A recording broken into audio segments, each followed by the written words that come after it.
कि यादवों को इनके नाम पे मूर्ख बनाना है। अभी राम के बाद फिर कृष्ण की बात की जा रही है, जबकि कृष्ण में कहीं उग्रता थी ही नहीं। कृष्ण को चाहने वाले तो मुझे लगता है कि हिंदुओं से ज़्यादा मुस्लिमों ने गीत लिखे हैं, भजन लिखी हैं, लेकिन नहीं, उसको फिर वहाँ भी हिंदू मुस्लिम का रंग दिया जा रहा है कि अभी ये तो झांकी है, काशी मथुरा बाकी है। इनका टारगेट क्या है? पहला या दूसरी बार जो आपका वोटर हो, यादव की बात अगर आप करना तो यादव वोटर पहली या दूसरी बार जो हो, जो लड़के 18 साल के होते हैं फिर दोबारा वोट करते हैं तो 23 साल के होते हैं। इनके पास सोचने समझने की क्षमता नहीं होती है। वो भगवा के बाद पीताम्बरा की बात करते हैं, सर पे पगड़ी बांध के फिर लड़ने और मरने मराने की बात करते हैं, आई रेजिमेंट की बात करते हैं। उनको इनसे कोई मतलब नहीं कि 5 या 6 साल के लिए लोग जा रहे हैं जिसके बाद उनका कोई भविष्य नहीं है।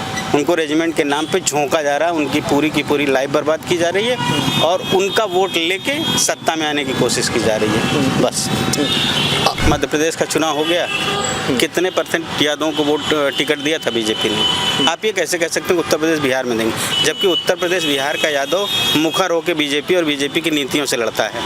भूपेंद्र यादव आपको याद होंगे, राष्ट्रीय महासचिव थे, है ना? ये प्रभारी बनाए गए थे उत्तर प्रदेश और बिहार के। क्या मिला इनको? उसके बाद कितने लोगों को ये टिकट दिलवा लिए? भूपेंद्र यादव की तरह इनको मोहन यादव को दिखाया जाएगा और फिर से आपको लूटने की कोशिश की जाएगी। भले 2-4% ही लूट लिया जाए, तोड़ लिया जाए, वही किया जा सकता है। लेकिन हमारे यहाँ जानते हैं क्या है? हमारे यहाँ सबसे बड़ी कमी है उत्तर प्रदेश में, यहाँ किसान नहीं, यहाँ मजदूर किसान है और मजदूर किसान को 5 किलो अनाज मिल रहा है। उनको न देश की चिंता है, न अपने बच्चों के भविष्य की चिंता है, न शिक्षा की चिंता है, न स्वास्थ्य की चिंता है। साल 2003 में उमा भारती मध्य प्रदेश की मुख्यमंत्री बनती हैं। उसके 1 साल बाद कर्नाटक के हुबली में उनके खिलाफ एक वारंट जारी होता है। जब वारंट जारी होता है तो बहुत सारे जो वरिष्ठ नेता थे बीजेपी के, उमा भारती के ऊपर दबाव पड़ता है, इस्तीफ़ा देती हैं और उनके ही काफ़ी करीबी बाबूलाल गौर मुख्यमंत्री बनते हैं। मुख्यमंत्री बनने के बाद लगभग 1 साल वो रहते हैं, 1 साल 3 महीने के आसपास। फिर उमा भारती और बाबूलाल गौर में आपस में मतलब अच्छे संबंध नहीं रहते, बल्कि उन्हीं के काफ़ी करीबी थे, तब वो मुख्यमंत्री बने थे। जब वो इस्तीफ़ा देने से मना करते हैं, फिर हाईकमान फिर इसमें हस्तक्षेप करता है और शिवराज सिंह चौहान सामने आते हैं। 15 साल मुख्यमंत्री रहते हैं। 18 में जब सरकार उनकी जाती है, कमलनाथ बनते हैं। फिर सिंधिया के बीजेपी में जाने के बाद शिवराज सिंह चौहान चौथी बार बनते हैं और इस बार बीजेपी ने शिवराज सिंह चौहान को हटाया और एक नया चेहरा वो लेकर आते हैं मोहन यादव के रूप में। ये बात मैं इसलिए आपको इतिहास बता रहा हूँ कि जब साल 2016 में जितने भी बीजेपी के वरिष्ठ नेता थे उनको बीजेपी दरकिनार करती है, तो उस वक्त जो बाबूलाल गौर थे वो भी टिकट की दावेदारी पेश करते हैं। उनको टिकट नहीं मिलता है, उनके परिवार में किसी को टिकट नहीं मिलता है। उस वक्त वो कुछ ऐसा स्टेटमेंट देते हैं, उसमें एक स्टेटमेंट उनका ये था कि अगर मैं अपना उपनाम यादव लगाता तो मुझे कभी भी मध्य प्रदेश की बागडोर नहीं सौंपी जाती। और इसी बात का हवाला जो है, ये पूरी लाइन जो है यहाँ के जो यादव समाज के लोग हैं, ख़ासतौर पर उत्तर प्रदेश में, बिहार में बीजेपी को घेरने के लिए करते हैं।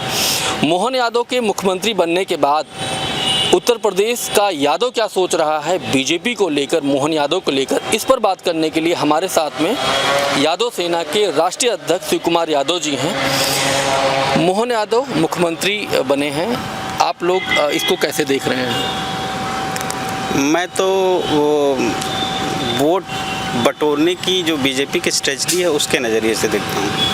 लोग चाहे देखें कि हाँ एक यादव मुख्यमंत्री बन गया है, लेकिन अभी आपने एक चर्चा की थी ना बाबूलाल गौर की, और उनके में कुछ भी कॉमन नहीं है। वो एक सॉफ्ट नेचर के व्यक्ति थे और यहाँ ये उग्र आदमी है। इनके भाषण देख लीजिए तो ये किसी को जोड़ने की बात नहीं करते, ये धार्मिक व्यवस्था पैदा करने की बात करते हैं, लड़ाने की बात करते हैं। इनका सिर्फ एक काम है पोलराइज करना, हिंदू और मुस्लिम। कितने % हिंदू है, कितने % मुस्लिम है? मुस्लिम की तरफ से तोड़ के तथाकथित हिंदू बना के सबको लेके आना है। जब उनका हक अधिकार देना है तो फिर किनारे कर देना है। सेम वही यहाँ भी हो रहा है, आप देख रहे होंगे। तो मैं उस नज़रिए से नहीं देखता, मैं सिर्फ इस नज़रिए से देखता हूँ कि यादवों को इनके नाम पे मूर्ख बनाना है। जैसे मीडिया के माध्यम से हवा बनाई जाती है कि बीजेपी फुल मेजोरिटी में आ रही है, ईवीएम से चोरी कर ली जाती है। वैसे ही यहाँ किया जा रहा है। अभी राम के बाद फिर कृष्ण की बात की जा रही है, जबकि कृष्ण में कहीं उग्रता थी ही नहीं।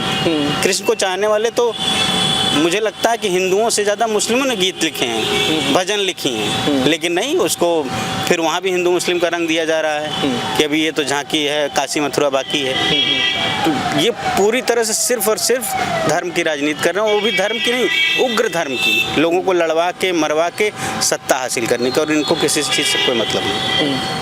और मैं उसी नज़रिए से इनको भी देखता हूँ, मैं इससे ज़्यादा नहीं देखता हूँ। समझदार व्यक्ति चाहे जिस जाति का हो, चाहे जिस धर्म का हो, वो नहीं पसंद करेगा, लेकिन इनका टारगेट क्या है, पहला या दूसरी बार जो आपका वोटर हो, यादव की बात अगर आप कर रहे हैं तो यादव वोटर पहली या दूसरी बार जो हो, जो लड़के 18 साल के होते हैं फिर दोबारा वोट करते हैं तो 23 साल के होते हैं, इनके पास सोचने समझने की क्षमता नहीं होती है। वो भगवा के बाद पीताम्बरा की बात करते हैं, सर पे पगड़ी बांध के फिर लड़ने और मरने मराने की बात करते हैं, आई रेजिमेंट की बात करते हैं। उनको इनसे कोई मतलब नहीं कि 5 या 6 साल के लिए लोग जा रहे हैं जिसके बाद उनका कोई भविष्य नहीं है। उनको रेजिमेंट के नाम पे झोंका जा रहा है, उनकी पूरी की पूरी लाइफ बर्बाद की जा रही है और उनका वोट लेके सत्ता में आने की कोशिश की जा रही है, बस। यूपी और बिहार ही ऐसा है जहां पर यादव समाज के लोग बीजेपी का फुल, अगर हिंदुओं की अगर बात करें तो सबसे उनके आड़े जो है यादव समाज ही खड़ा हो रहा है। मोहन यादव मुख्यमंत्री बने हैं और इसके बाद शायद ये भी चर्चा है लोकसभा चुनाव में इस बार बीजेपी बहुत बड़े पैमाने पर मतलब यादव समाज के लोगों को टिकट देने वाली है यहाँ पर उत्तर प्रदेश में। और जिस तरह से अखिलेश यादव का पूरा रुख रहा है, न कोई यात्रा वो कर रहे हैं, वो कहीं कहीं सभाएं करते हैं, मीडिया में, मेन स्ट्रीम मीडिया में जगह भी उसको नहीं मिलती है। ऐसे में बहुत सारा जो अभी पिछले 6 सालों से अगर आप देखें यादव समाज की बहुत सारे ऐसी चीज़ें सामने आई हैं जहाँ पर ऐसे लगा है कि जो एक अलग तबका है, जो सामंती तबका है, और यादव समाज के ऊपर बहुत सारी जुल्म जाति की भी खबरें हैं। अगर मोहन यादव यहाँ पर आते हैं, सभाएं करते हैं और बीजेपी बहुत सारे यादवों को टिकट देती है, ऐसे में अखिलेश यादव का क्या रहेगा और आप लोग क्या रुख रहेगा? मध्य प्रदेश का चुनाव हो गया, कितने % यादवों को वोट टिकट दिया था बीजेपी ने? आप ये कैसे कह सकते हैं उत्तर प्रदेश बिहार में देंगे, जबकि उत्तर प्रदेश बिहार का यादव मुखर होकर बीजेपी और बीजेपी की नीतियों से लड़ता है। भूपेंद्र यादव आपको याद होंगे, राष्ट्रीय महासचिव थे, है ना, ये प्रभारी बनाए गए थे उत्तर प्रदेश और बिहार के। क्या मिला इनको? उसके बाद कितने लोगों को ये टिकट दिलवा लिए? आपको एक मनोज यादव याद होंगे झारखंड के, उनका नाम भी मनोज यादव, बड़े कद्दावर नेता रहे होंगे। बाबा रामदेव के कहने पे उन्होंने राहुल गांधी का विरोध करके तुरंत प्रेस कॉन्फ्रेंस कर ली और 6 महीने रगड़ते रह गए। बाबा रामदेव टिकट नहीं दिलवा पाए उनको, लास्ट में उनको चुपचाप वहीं पड़े रहना पड़ा और बाद में मिली तो विधायकी का टिकट मिला और पूर्व विधायक कहे जा रहे हैं इस समय, किसी समय कैबिनेट मंत्री थे वो। तो यूपी बिहार में मैं उस नज़रिए से नहीं देखता, क्योंकि देखिए इनकी खेती रही है मध्य प्रदेश और राजस्थान, कांग्रेस और बीजेपी दोनों ही रही हैं, तो वहाँ तो इन्होंने कुछ दिया ही नहीं, यहाँ क्या देंगे आपको? यहाँ सिर्फ भूपेंद्र यादव की तरह इनको मोहन यादव को दिखाया जाएगा और फिर से आपको लूटने की कोशिश की जाएगी, भले 2-4% ही लूट लिया जाए, तोड़ लिया जाए, वही किया जा सकता है। और बाकी अगर ये वैचारिक हो जाए, इनके अंदर सुधार आ जाए, ये संविधान की बात करें, ये मंडल कमीशन की बात करें, ये कॉलेजियम ख़त्म करने की बात करें, ये त्रिस्तरीय आरक्षण की बात करें, तो हम इनके साथ जाने के लिए तैयार हैं। यादव क्यों नहीं जाएगा भाई? लेकिन तुम झूठ बोलते हो, सिर्फ कहते हो कि हम ये करेंगे, हम रोजगार देंगे, हम संविधान की बात करते हैं, हम संविधान की रक्षा करेंगे, लेकिन संविधान बर्बाद कर रहे हो। कहीं भी मंडल कमीशन फॉलो ही नहीं हो रहा है। कॉलेजियम का हाल ये है, लेटरल एंट्री तुम अपने चाहने वालों किसी को सीधे सेक्रेटरी बना दे रहे हो और लोगों को नौकरियां नहीं दे रहे हो। कौशल विकास योजना को तुम नौकरी का नाम दे रहे हो, माटी कला बना दे रहे हो, तो केस कला बना दे रहे हो, कौन सा कला केंद्र खोल दे रहे हो भाई? अब दैनिक मजदूरी करने वाले को तुम रोजगार कह रहे हो, तो फिर पूरा देश रोजगार है, ये भरा पड़ा है रोजगार।